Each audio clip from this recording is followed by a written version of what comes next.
I always was very tactically proficient, and I think one of my fortes and strong points as an agent was being able to deal with people. And that's what I suggest that anybody who gets in federal law enforcement, I would advise them to be a local law enforcement officer first, but you get to learn the job.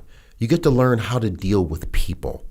And I happen to be very good at dealing with informants, and I could work informants well. What do you think was that? What made you good at it?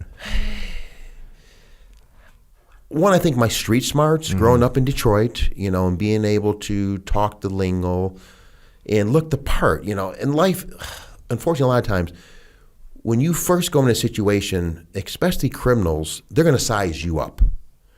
They're going to say, does this individual look like they know what they're doing? Can I trust this person? But a lot of times these people that are working for us, they're risking their life, and they have to feel confident that you're going to do your best to protect them. Mm-hmm. And I also learned never promise somebody something you can't deliver.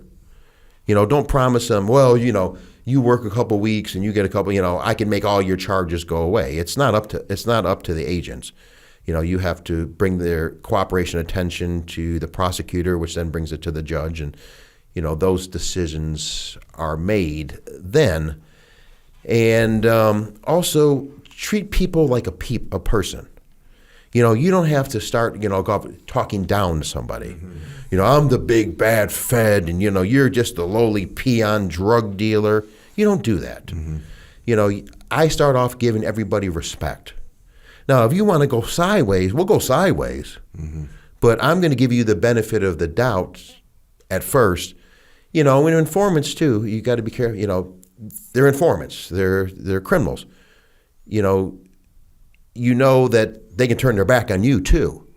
So you got to, you never can trust them 100%. You do your best, and and you lay the ground rules and everything, and then you manage your informants, going on from there. But being having a good informant, you're kind of like they're confidant, there's therapist, everything else.